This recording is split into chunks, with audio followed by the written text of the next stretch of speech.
I probably couldn't afford to do the car now. Are you ready? All righty. We'll get the meeting started. We'll start by starting with the Pledge of Allegiance. Everybody will stand. I Pledge allegiance to the flag of the United States of America and to the republic for which it stands, one nation, under God, indivisible, with liberty and justice for all. All right. Good evening, everybody. I'm glad here tonight. We've got a fairly full agenda, not too bad. But please remember our mission and vision as we go through our agenda and make our decisions through the night. So, looks like we've got the meeting here called to order. Roll call. We do have a quorum. Hearing of delegations. I don't believe we have any. Communications to the board. We don't have any either. Then, all right. We need a motion then to approve the agenda. So moved. Thanks, Jay. Do we have a second? I'll second that. Thanks, Lanny. We have a motion and a second. All in favor, say aye. Aye. Opposed? Agenda approved. Consent items, you should have received that with your packet earlier, late last week, and there's maybe a few additional bills there. Thank you. For you to view. Any comments or anything? There is 2 sets of minutes. We did post an agenda when DT McGee from the Iowa Association of School Boards was here, which was a great opportunity to show our district, and had a couple students lead our tour, and I think did an awesome job. So it was fun to have DT here and see what's going on in Algona and how the association can continue to support us. So both sets of minutes are in here from his visit. All right. Any other questions? Hearing none, we need a motion then to approve consent items. Motion to approve the consent items. Thank you. Tom, do we have a second? Thanks, Andrew. We have a motion and a second. Any further discussion? Hearing none, all in favor say aye. Aye. Opposed? Consent items approved. Joe, we'll start with your report now. Yeah, in the chart, it shows our revenue year to date and the percentage of the revenue year to date. The chart also compares the revenues and expenditures from previous years. So our total revenues year to date are $10,810,000, and our expenditures are $9,589,000. We certainly do believe those will come closer together as we get through the year, especially into closing out the year when we don't have additional revenues, but revenues and expenditures look good. Expenses are up from the previous year as expected. Simple increases in salaries, added position due to reorganization created some of those additional expenses. On the back, there's an image that shows the top 10 general fund sources, which are always interesting to look at. Property taxes, we received a little over 4.8, almost $4.9 million in property taxes and state aid, 3.9 million, and that's just simply because we're a district that is very property rich. We generate a lot of dollars from our property taxes. As a result, we get less state foundation aid. If we were a property poor district, like most districts in the state are, we would get more state foundation aid and less property taxes. So, it's just a bucket that's got to get filled up one way or another. And if you fill more of it up with local property taxes, you get less from the state. If you fill less with property taxes, you get more from the state. And then you can go on and see some of those other general fund sources year to date and the money that we've received so far. Little legislative review. We're watching all legislation really, really closely. There's some major pieces of legislation that impact us in education. One of the proposed legislation is to increase the minimum teacher salary from $50,000 or to $50,000 and to $62,000 for teachers with 12 years of experience. We have 22 staff members, 22 of our 100 teachers that would receive an increase from that. The state would increase our per pupil TSS, which stands for Teacher Salary Supplement. We already get a per pupil TSS. That rate would increase to the level that would move all of our teachers to that 50 or 62. That is a significant part of this bill of how they're funding it, so it's not one-time money. It is in the formula that would be there year after year. So I think they've done it right. Just keeping that bill moving is probably the challenge at the time, or at this time. And that equates to still a decent movement for the teachers who've been here a considerable amount of time. On that one, it doesn't, and I'll move that into the next part, Jay. So if that legislation would happen, I would probably bring to you guys to change our base wages. So on the chart on the screen, this top line, those are our current base wages. If you have a bachelor's degree or a bachelor's plus 10 and so on. This, keeping it like that, 22 teachers would receive a raise. If we increased our base to 50, which is what the state proposal would be, and then increase the same amount across, 18 more teachers would receive a raise from that. So we would have 40 teachers that would receive a raise before we've negotiated. Now, to move teachers to 50 or to 62, that's state paid for. So that comes really at no expense to us. That would be new dollars. Moving to this line, that would have an expense of $73,000.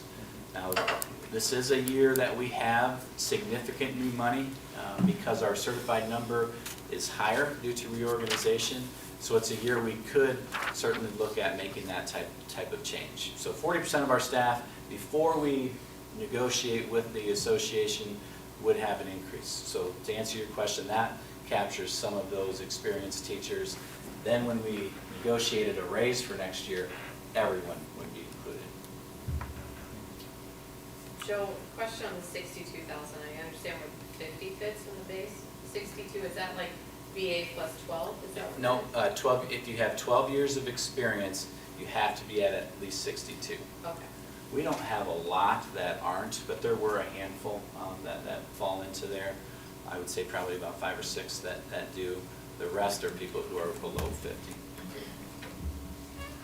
Most of our, in like the base wage changes, this master's, for example, that goes up to $55,344. We have people with a master's that aren't making that amount.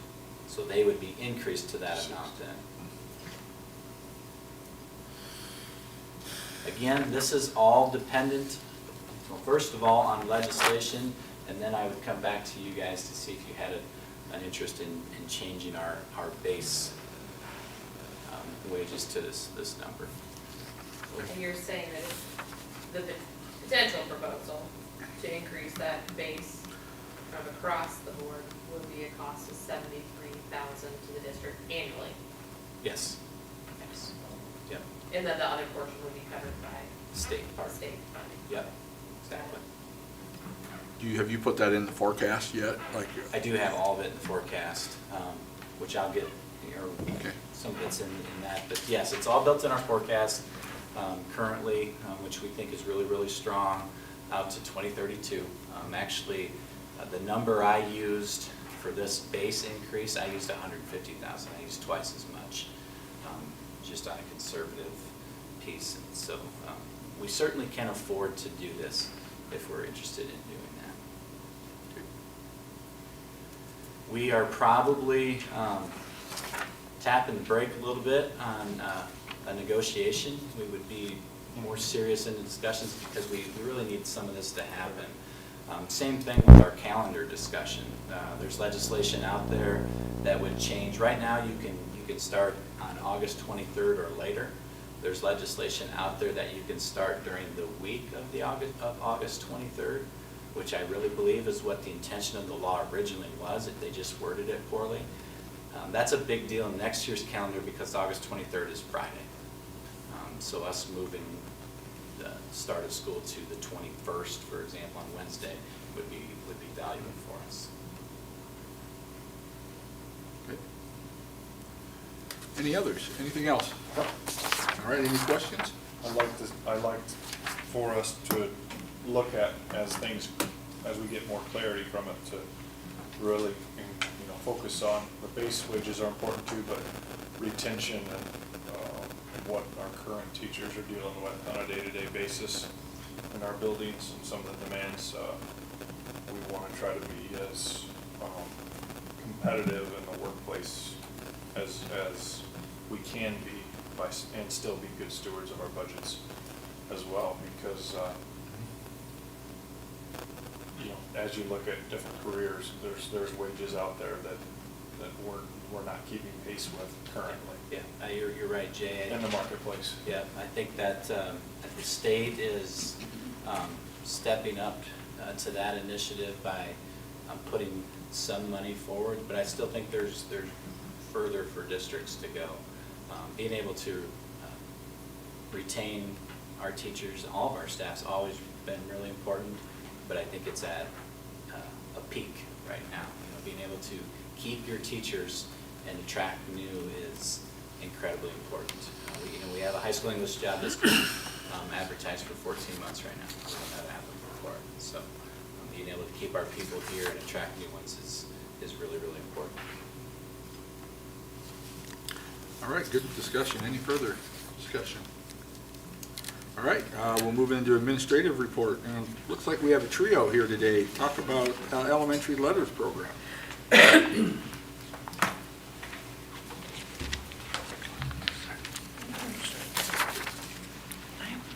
Hi. So letters is what we're going to talk about. We've been spending a lot of time with our professional development on this. So letters, it's language essentials for teachers of reading and spelling, and then we spell letters like that. But it's just the words together, and I just think it's ironic. It's like, what is letters? So on the next slide, it tells us what letters is. So we've been spending a lot of time on this. It's knowledge and things that teachers learn to use with any reading program or curriculum. So we have implemented CKLA. We've shared information about that before.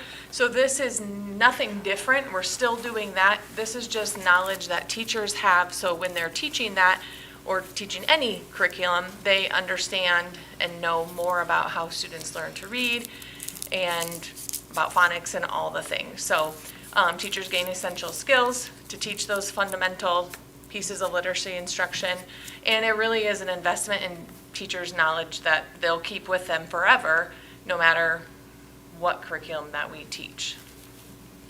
On the next one, we shared this before, the simple view of reading. It includes word recognition times language comprehension, and last time we talked, you can't have, one, just like word recognition, but no language comprehension. That wouldn't equal reading comprehension. So you have to have a 1 times a 1 to get the 1 at the end, the reading comprehension. So you have to have both parts of that simple view of reading. And kind of the next slide is Scarborough's rope, and that's kind of hard to read. Actually, I had to blow it up on my little notes here I have for you too. So just going through that, though, like Jill talked about, the language comprehension breaks down. That's that top strands there. They're all intertwined. The bottom strands are the word recognition, all intertwined. So language comprehension has the background knowledge, the vocabulary, the language structure, verbal reasoning, and literacy knowledge, which we'll be learning more about next year in our letters. This year we're focusing on that word recognition part, which is phonemic awareness, decoding, and sight recognition. And when you go to that next slide, it kind of breaks down what we're covering in the units right now. We're units 1 through 4 this year, 5 through 8 next year. So then in the next slide, it actually shows the units and kind of our breakdown for PD. So as you could see, we have about approximately 10 hours of reading and online modules that teachers need to do before the PD dates that we have. And on those online modules are tests at the end of those that they go through and pass, and then in order to move on to the next one. So like we did by September 20th, we had to have Unit 1 done. And obviously, as you can see, coming up here February 21st, coming up here soon, we have Unit 3 application that we'll have to have. So with that. And kind of going along with, we do those face-to-face, like our full-day PD. So it's stuff that you've learned in the online videos, and there's demonstration videos of teachers teaching and stuff like that, and just background knowledge for teachers. And then that day we do face-to-face, so people from the AAA lead that, and there's opportunities to talk with teachers at your tables, demonstrate the different things that you've learned online, so it just kind of like cements it. Again, it's nice to hear it again. So we just thought it was important for you guys to hear what teachers are saying about letters. They're spending a lot of time digging into this and learning about it. So we wanted to share just kind of some feedback that we've gotten from them about letters. So hopefully these work. All right, so to the board members, just kind of explain a little bit about what we've done with our letters training. We're into kind of the unit 3 and 4 where we have learned how to do some different testing. So I did the advanced spelling screener with my 3rd grade class, and I noticed a lot of areas of weakness. I also noticed it's a 3rd through 5th grade assessment, and so I had some kiddos that did great, and I had some kiddos that didn't do so hot. So I was able to analyze that and figured out there were some definite holes. For example, some of our spelling words that were given on that assessment started with a drup sound, and a lot of kids thought it was J instead of DR, or tra, and they used the CH instead of TR. So I've been able to really hone in on that, and we've been able to fix those errors with that. And then along with our unit 4, we learned strategies to teach our students. So during intervention time, there are a few of our, 3 of the 5 3rd grade classrooms are doing this right now. The other 2 are more advanced, so those students are just reading, doing different guided reading books and so forth. But during our intervention with the other 3rd graders, we're doing, it's called syllabification. It's a strategy where in spelling, the students, we take our spelling words, and they have to figure out how many syllables they have by clapping. So example, example. They make 3 lines, and then we do our finger stretches, which would be like we sound out all the different phonemes in each syllable. So like X would be X, and they would have to figure that out. Okay, what sounds are those? What would spell those sounds? Then we also figure out the types of syllables. So like in that first syllable of example, X would be a closed syllable because it has a vowel with a door slam or a consonant behind it. So the students are learning different types of gestures for their syllables. Like if it's a closed syllable, open, bossy R, vowel T, or consonant E, or vowel, consonant E, magic E syllable. So those are some things they're learning. During that time, we've taught them word origin or etymology. So my favorite one is when we had the spelling word straight. And so we've learned from letters that the GH is called a guttural spit, and it comes from Old English. And back then, they actually pronounced the GH. So in straight, it would be like straight good. And so when I taught the students that, they absolutely fell in love with it. And 100% of them had straight spelled correctly on the spelling test because they love the guttural spit. So anytime we have GH now, they know it's a guttural spit, and they have learned that. It's Old English, they love it. So they think that's pretty fun. Also during that time of our intervention, we've learned that students need to know all the parts of speech. And so we have word sorts. The first day they'll sort the words into the categories. So like this week it was the sounds of K. So I have cut apart all the words for the students, and they have to put them into the correct categories where the word belongs. And then for the day before our test, they do the parts of speech. So they have to sort the words into nouns, verbs, adjectives, adverbs, and so forth. So it's been very valuable, and I'm seeing the results in spelling on our spelling assessments. We do it every 5 days in 3rd grade. The results are phenomenal. They are just, the difference from before, I might have 6 students that were proficient on the spelling assessment. Now I'm up to 16, 17 students proficient on spelling because of incorporating the letter strategies.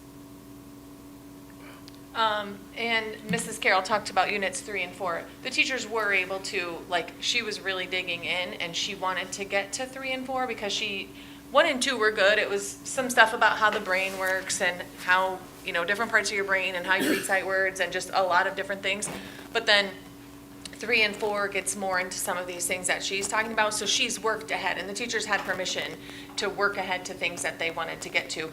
We won't get to unit 3 until our next professional development day and then Unit 4, but they are working ahead because they want to know more, and they're taking what they're learning and putting it into classrooms. So Mrs. Carroll is one example of someone who's been teaching for a long time and is a really good reading teacher, but has changed some of her practices because of that. Mrs. Young would be another example of an experienced reading teacher, and you can read, what she said about letters there.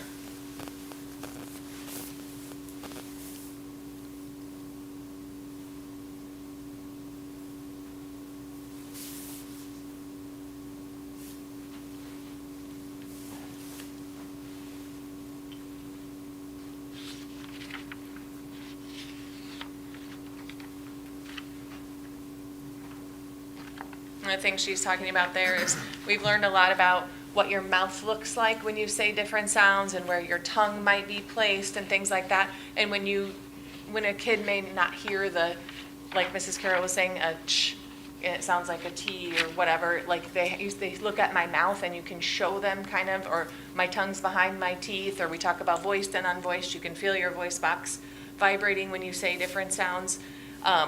So they're incorporating all of those things they know into their instruction. The next one's Mrs. Tojas, another interventionist, and I'll let you read that one.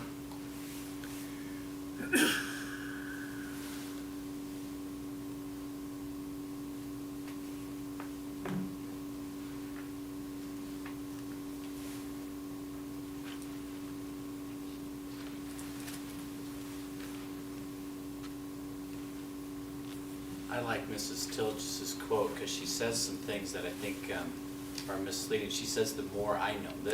Yes. This is about our teachers learning. This whole thing is about them learning and then being able to apply that to any curriculum, really, Right.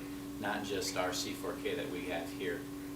Yeah, I would agree with you. That was one of the biggest things when I read hers too. The more I know, the more I'm able to give back, I think, which is awesome, I think, for our teachers. Well, the next one then is Mrs. Depew, a kindergarten teacher.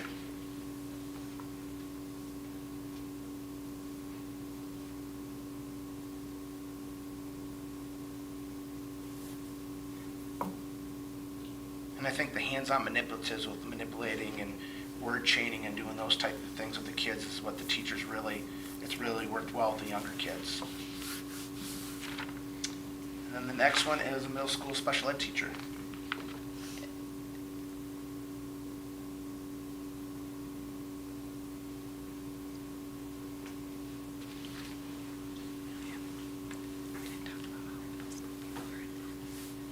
So we do have 10 middle school teachers who are also involved. I know it said elementary letters on the board agenda. We started there when we were kind of getting this process going about a year ago, but then decided to bring in the 3, because we have an open middle school position right now for ELA. So 3 ELA teachers, the instructional coach at the middle school, and then the 4 special ed teachers at the middle school. And then we actually have all 3 district ELL teachers, including our high school one, because there's a lot of good knowledge here about how to teach kids to read, whether it's their first or second language. So the SPIRE curriculum that she was referring to here, that's a curriculum we've actually been using in special education at the elementary for about 3 years now. Middle school started using it probably about a year and a half ago. She used it because she had something, but she's like, I get it now. I understand what I'm doing. So that's kind of neat. A couple other things to just sort of bring this letters conversation together. If we would have been sharing this information with you back in November, we wouldn't have this next bit to share with you, because about November, December is when the state of Iowa decided that they wanted to get on board with letters too. So if you follow any news in the state of Iowa, you've maybe heard, actually I believe the governor spoke about it in the State of the State address. I think she specifically mentioned letters. Old news for us. We've been on this path for a while already now. But the reason why the state is getting involved in letters right now is because they did do some work this summer, realizing realizing that some reading scores across the state weren't quite where they wanted it, so they did reach out to some other states. They really worked with Mississippi and the Mississippi Miracle of some things that happened there, and they came up with the definition of what we call the science of reading in the state of Iowa, and that is what you see on the screen right now. The big piece of it is that it really is not a thing, it's a vast body of research. So a couple things from that definition, though, is that it should inform the focus of instructional materials that districts select, and it should also inform professional learning. They realized that we needed to offer our teachers some professional learning. Letters is about the best there is, so that is why the state got on board with letters and is offering to do some things. So if you want to do a few more clicks, Mr. Carter. I was just going to say, I think Mrs. Eishley did a good job of, the science of reading is not a thing, it's information. Yep. Is what it is, and I think that sometimes gets lost in people who don't spend as much time into it as these do, and as these people do. Mm-hmm. So that's why they're down this path with letters. Lexia is just simply the company who manufactures letters for them. And there's a whole FAQ. I pulled two things from it on the next slide. So anybody who's a K-5 Iowa educator or an administrator in an accredited school, I highlighted elementary school. I think there's some wiggle room on what that would be, but they can register to complete or to do the letters learning. What's very different, though, is it's all online. So when we're doing those face-to-face trainings, that fortunately Prairie Lakes AEA was able to support this year and provide the learning for us, a lot of hands-on activities, lots of conversation at tables.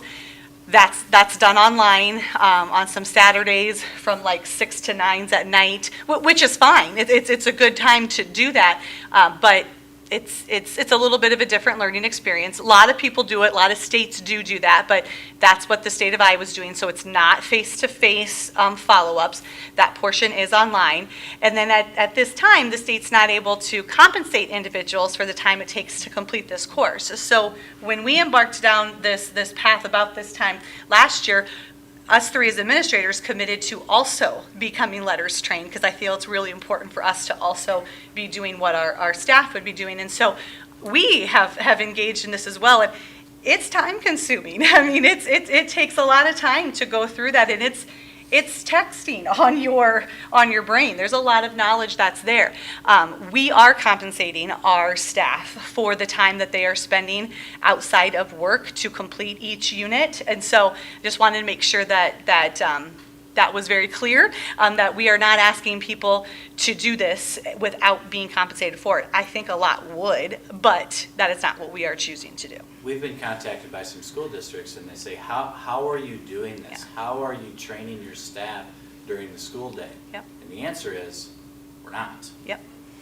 Our staff is doing this outside of the school Yep. day, and we're paying them to do that. So it's too big and too much. Absolutely. You couldn't do it during the school day. If we were to just do it there, it would probably take us 2 to 3 years to get through each volume, and to get 5 to 6 years to get through something. First of all, our staff turnover could be, that's not going to be helpful for anybody there. So we kind of have this 2-year plan, and we're going through it. However, just a little update if you're curious where the state's at. As of February 2nd, they do have 1,983 educators who have signed up to complete letters across the state. They have licenses for up to 5,500, and they'll still take people up until the beginning of August.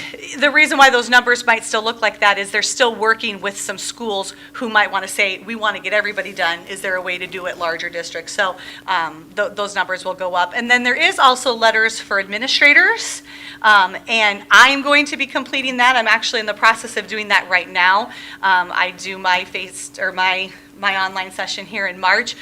So I'm one of those 312 who decided to do that too, just because it's free, and I thought, why not learn a little bit more about letters right now? But it looks at it from a system view, actually a K-12 view, which I thought was kind of intriguing, and thought maybe there's some things that we could take away from that.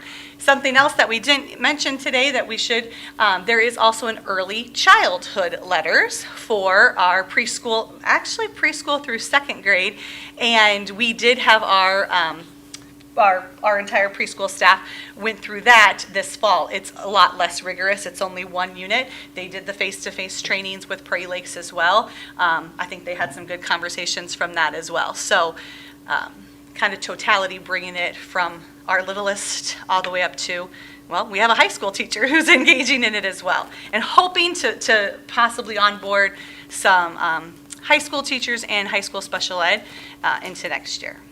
So. And I think along with that too, we know that our teachers, when their first year teachers are just beginning, they aren't getting this in their college prep programs. So we know we're gonna have work to do with anybody that we hire to like catch them up to where we are. And that's hard because it's your first year and everything else, and then we've already spent a year doing something. So we have to work out a plan to make sure that we get everyone up to speed as quickly as we can without completely overwhelming them. Along those lines, there's some, this will be part of state training in the state of Iowa. Yep. Also, there's some other pieces of legislation out there about that every teacher would have to pass a literacy test, and then they hope that the prep programs will prepare them and make that part of there's no doubt this literacy knowledge, because that's really what this is becoming an emphasis in the state, and we're early into the game, and our people are already there. We are. Little glitch with planning for next year with AEAs, but we have a plan to continue to move forward in our year 2. Explain that, because the letters training that our staff has received has been provided by our local AEA. Yep. So we are preparing like they're not going to exist, although they probably will next year. So how will we do that, Jean? Yes, so in a little bit of a panic, we thought I need to have a plan B. I can't have 50 teachers all of a sudden not be able to do volume 2 next year. So I'm going to become a trainer. I get to have 8 online sessions this summer, probably in between some baseball games in the month of June and early July, that I'll become a trainer. But just because I'm a trainer, I will lean on my colleagues as well to help do some of the presenting from some on those days as well. But that also, it's probably a good thing in the end, because then we can onboard new staff as they come on too. So it does have a little built-in portion of that as well. But we're going to have an in-house trainer. But what she can't do is train someone who doesn't work for Algona Community Schools. Yes. Actually, the Algona School District is getting the license. If I were to ever leave here, that license would be null and void. And so they would have to train somebody all over again. Yeah. And I could have to go somewhere and become all trained over again for another school. It's very interesting. So I can't leave. That's right. You're stuck with me, It's so. also certainly part of it. Non-compete. Any questions? Really interesting. It is. This is good. It is. I like it. The 3 spelling words that I was kind of intrigued by this week: fascinate, mince, and scoundrel. And what grade is that? 3rd grade. Third So grade. when I hear those words, it's like we're getting back to some traditional language There and is some some. things that are probably very beneficial for our younger students. Yep. So, And they're probably going to learn more about what those sounds even are in there, not even just what the words are, Yep. so. so I'm glad to see those things. Thank you for your time and commitment towards it. Thanks, guys. Yep. All right, we'll move on then to old business, and we start with the second readings of policies. Second reading, start with 40113, staff technology use and social networking. The first change is that the policy number will go to 713, and the name, and change the name to responsible technology use and social networking. We'll also update and add the last sentence to the first paragraph, and technology coordinator to the second paragraph. There was language deleted also that was not included in the ACSD recommended policy. 40113R1, staff technology use, social networking regulation. Again, we'll change the policy number to 713R1 and change the name to responsible technology use and social networking regulation. 50207, smoking, drinking, and drugs. Title change to student substance abuse. Most of the language is the same. The first paragraph is new and was added from the IASB recommended policy. 60506, internet use, the first three paragraphs were new, added from the Iowa Association of School Board recommended policy. The regulation for 60507, internet appropriate use regulation, numbers 4 and 6 are added under letter B of Roman numeral 2, and letter A under Roman numeral 3 was also added. 70101, currently the depositories are named annually. This policy allows the district to update the resolution every 5 years or when changes need to be made. 70102, transfer of funds. Language was added due to legislative changes to allow transfer of teacher salary supplement. We talked about that earlier. Professional development, talented, gifted, and teacher leadership and compensation without board action. That's important to note for us, as every student who receives a educational savings account, which we have 146 students who do currently this year, the money we get back is in these funds, and this allows us to take that money and put it in the general fund to pay teachers with. Otherwise, we have a number of other hoops because it wasn't intended to be spent that way, but Which is good. it is very good, very good. 7103, budget planning language has been changed to match the changes in the budget process. And I'll tell you, as we started the meeting, I realized that 70103 is the wrong number. It's 70301. Okay. Thank you. And so if you want to look at what that looks like, I did link it in the agenda Okay. Okay, because it does have the new rules for the budget process that we were Okay. talking about Okay. with Tom. with the, yes. Yeah, it's here like 703.01, okay, Mhm. very good. That's why we were confused. I'm still confused. So we, It's on the old- yeah. the, some of the, I put in the memo that, you know, typically our budget process in March, I would present, you know, information to you guys for the first time. Then typically over that next month, that would be time for you guys, the public, for anyone to talk to us about changes or ideas or concerns. Now you have to have another meeting in between there, which is strictly a public hearing where people could come and give feedback. Then again in April, you'll have another public hearing where we'll present and adopt the budget. So there's another step in there. I believe that legislation is to add transparency, you know, to get feedback. It just creates another step there. So really, we're only having one extra meeting because we do one Yeah. at our March regular meeting in April, and then we'll have that, we'd have an extra one And then. the public hearing, Yeah, right? Public Yeah. hearing, yeah. So those are the changes and I think the reasons for those. And then all of the second reading of all those policies. Any questions or comments? We do need a motion then to approve the second readings of the policies. So moved. Thank you, Andrew. Do we have a second? I will second the motion. Thanks, Tom. We have motion and second. Any further comments? Hearing none, all in favor say aye. Aye. Opposed? Policies approved. Does our staff, do they sign,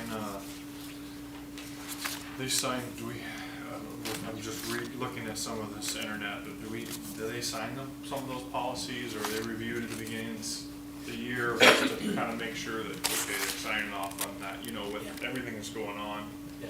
with the internet and appropriate usage and contact with, There's not a sign-off process. They have access to all those. It's part of, And it's in our employee service. employee self-service. All those things are linked. That's where their contracts, their handbooks, Okay. and all those things are available to them. There are certain things that we go through specifically with staff, our building principals do that. Internet usage is probably one of those that is hit on in those Okay. discussions. and new hires that can go over that. New hires go through all of that with me. We spend 2 days with them before we bring stuff back, and that's the type of stuff we do. Just don't want anybody to go, well, I didn't know that. Yep, for sure. They still will. Yeah, I understand that. It's so much but- all at once. Yes, Yeah. yep, but All right, we'll move on then to the first reading of policies. You have in front of you also here. So our first reading, have the table up there. This policies 50113 to 803. There are no changes in any of these. These all align to the IASB recommendation except for 8031, which is the disposition of obsolete equipment.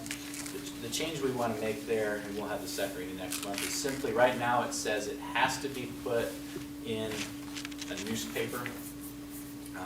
And I really think, we won't take newspaper out. We'll just say that it has to be posted through our website, our platforms, and maybe in the newspaper. Because the reality is we hit more people the other ways than we do through our, so it just gives us the flexibility to do it that way, which right now, as the policy reads, it really doesn't.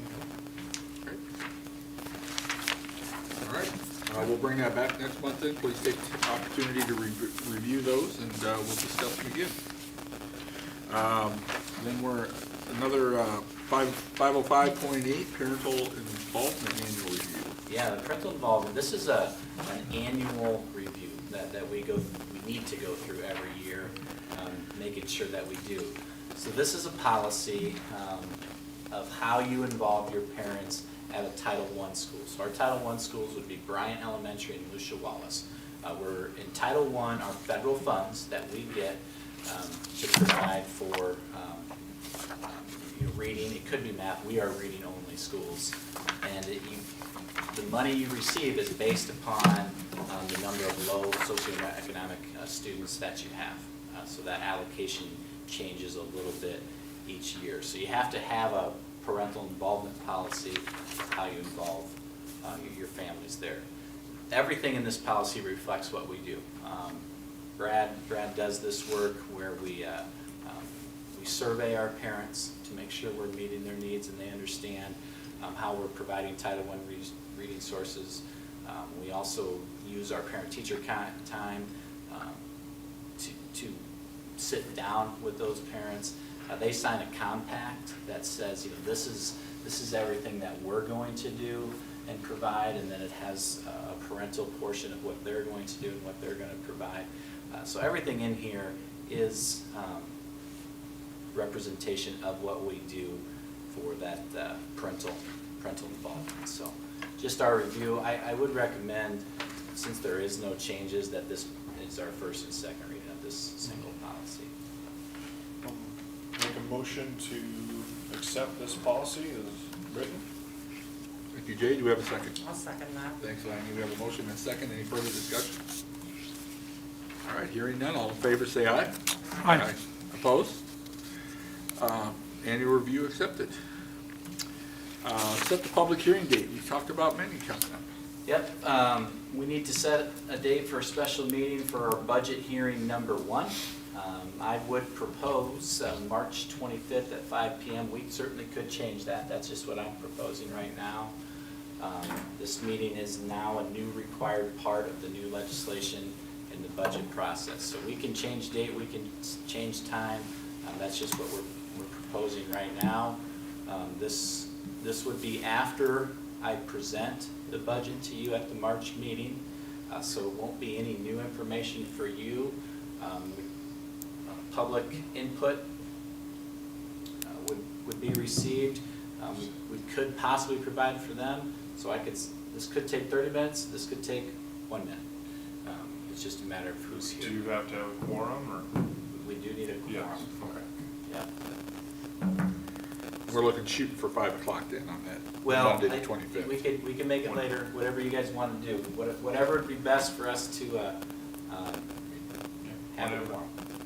Yeah, I think we'd want to do it around 5 or 5:30, no later. I mean, Okay. just we'll get it done. Okay. Anybody? I don't think I'll be available, but Okay. everybody else is by all means. I think we could probably have a It's too quorum far out. available. Okay. Yeah. So, all right then, we need a motion then to set that first public hearing date for March 25th at 5 p.m. I'll make a motion to propose a 2024-25 budget hearing number 1 on March 25, 5 o'clock p.m. Thank you, Tom. Do we have a second? I'll second that. Thanks, Jay. We have a motion and a second. Any further discussion? And you'll have time then after the 12th, whether we meet on the 11th or whatever, and you put it in the paper. Yeah, actually, you gotta put that in paper, How long do we is have that to the one have? tomorrow? Or- No, that's for March 11 if we do the ISL. Oh, yeah, that's good. We got a So we're couple good on timelines. timeframes is all I'm Yeah. A saying. couple timelines we're working with Yeah. right now. Yeah, but we're good on them. Okay. All right, we have a motion and a second then. All in favor, say aye. Aye. Opposed? Public hearing set. Additional stipend for English. So this past year, we were not able to hire for one of our high school English positions. The high school English department moved some of our courses around. We took some of our typical elective courses and we offered those at the college. Two of our teachers, Mrs. Spear and Mrs. Cassins, took on larger class loads. Mrs. Spear typically had one period during her day that was set aside to work on media for the yearbook. That's a task that she has for us. And Mrs. Cassins has one period set aside to work on assessments and data, which she does for the high school. With the schedule change, we couldn't set those periods aside for them. They had regular classes during those time periods. So that work that they do in the yearbook and with assessments and data was moved to outside of school hours. We knew this in August. We really wanted to get into it and see how much that impacted them. And it is. That's how we're getting that task done right now. So I would recommend a $3,000 stipend for their work.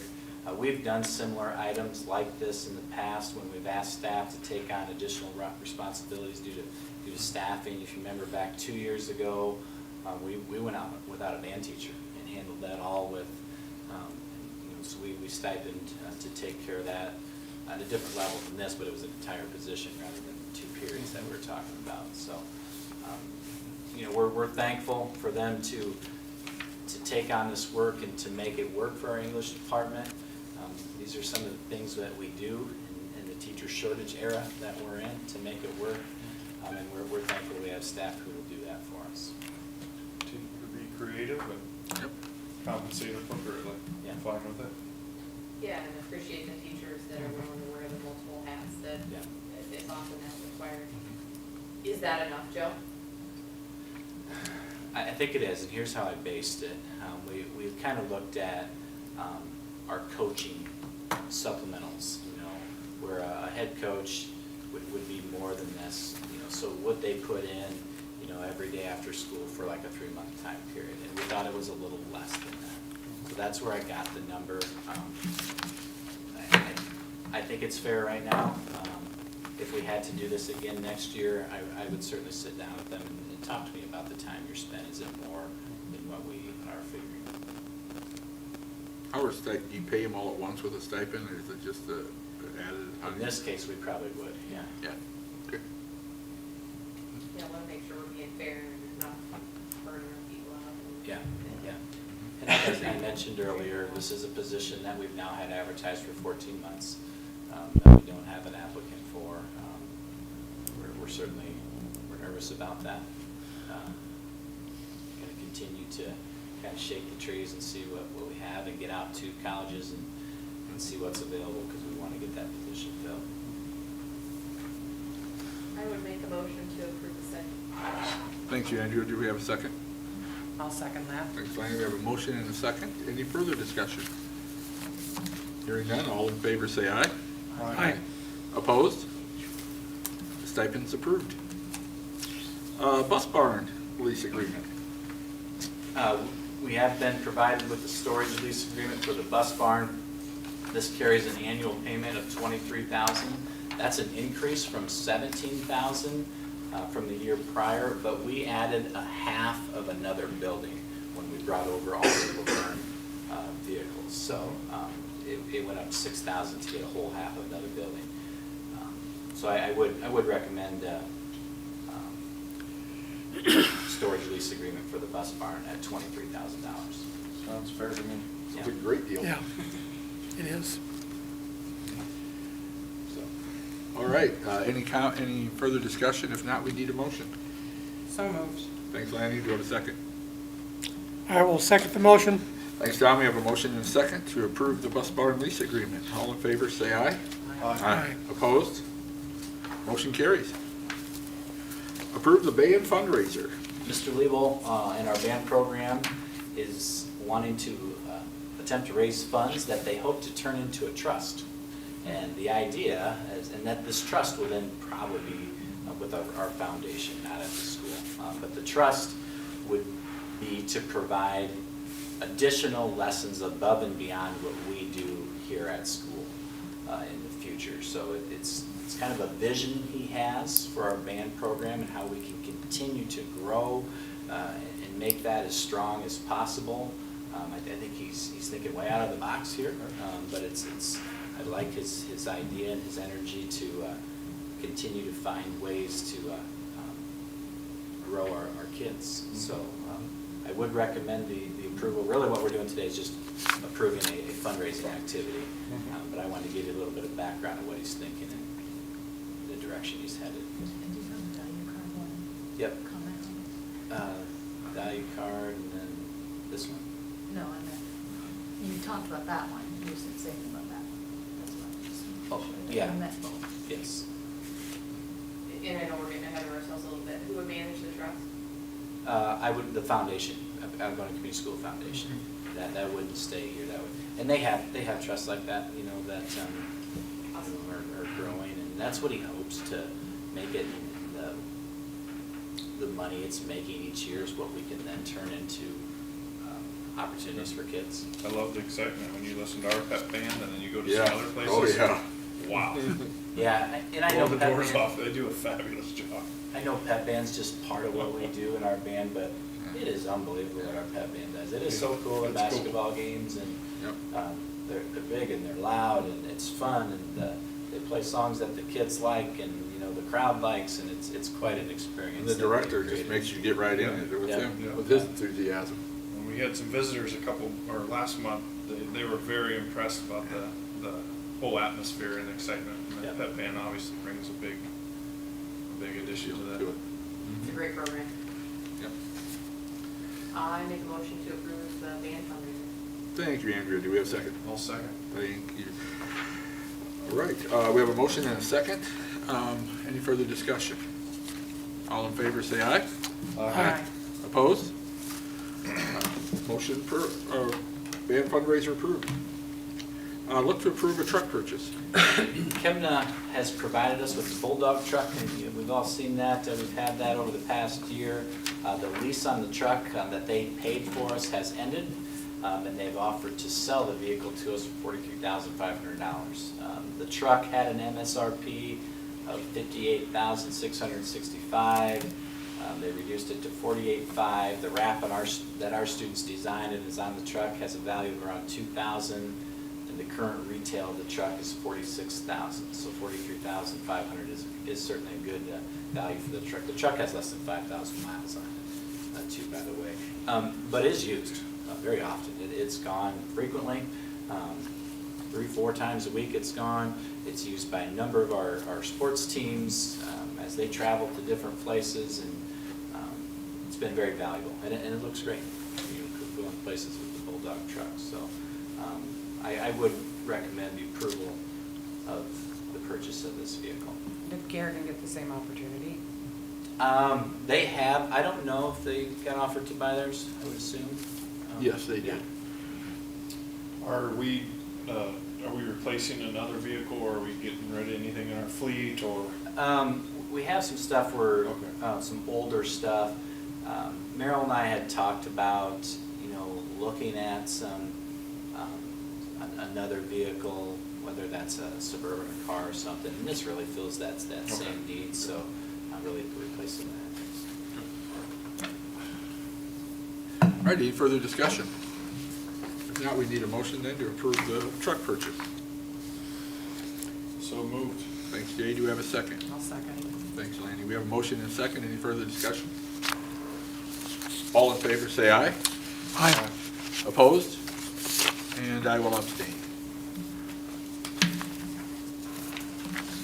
All right, next on the agenda, approve some sealed bids. Yeah, you I think have some information for this, but we have a sealed bids to approve the sale of a 2007 Bluebird school bus and a 2007 Ford Ranger pickup that we received through Laverne in the reorganization.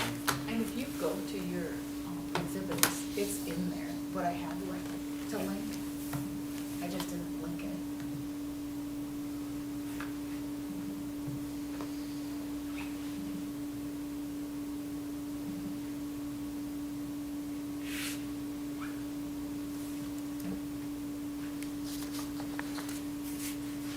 Right here. Okay.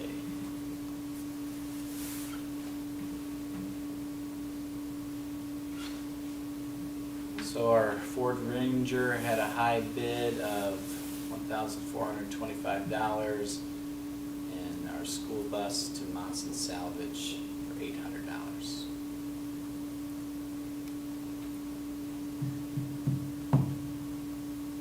Information, they're both 16 years old, 16-passenger bus. 16 passenger. Scrap metal isn't very high right now. Yeah. That's a lot of steel in that. Yeah, especially at 7, probably. All right, and I'm assuming that Merrill recommends it, you know, Yep. Yep. and you both, okay? Motion to approve the sealed bids. Thanks, Jay. Do we have a second? I will second the motion. Thanks, Don. We have a motion and a second. Any further discussion? Hearing none, all in favor say aye. Aye. Opposed? Sealed bids approved. Open enrollment. We have 3 open enrollment applications that have all met guidelines for approval. Make a motion to approve open enrollment. Thanks, Andrea. Do we have a second? I will second that. Thanks, Lanny. We have a motion and a second. Any further discussion? Hearing none, all in favor say aye. Aye. Opposed? Open enrollment's Was approved. that for this year, next year? Just they- This year? Yeah. So we don't have deadlines anymore, so we get those month by month. So they're moving out of our district just to online for the Yeah. rest of the year? Yeah. Yeah. Month by month. Resignations, we have Shannon Trunkhill resigning from middle school softball, and she will move to a volunteer position, and Jamie Elbert resigning as a teacher associate at Berthoud Godfrey Elementary. All right, motion to approve the resignation, or, we need a motion for the resignation. I'll make a motion to approve the resignations. Thank you, do it. Second. Thanks, Jay. We have a motion and a second. Any further discussion? Hearing none, all in favor say aye. Aye. Opposed? Resignations accepted. Now contracts. 4 new contracts, Vicki Steenhook for high school secretary, taking Teresa Keeker's position that she is retiring from. Trevor Arnold, freshman baseball coach. Lily Hu as a middle school teacher associate, and Cameron Etherington as our middle school softball coach. And we were advertising for Vicky's.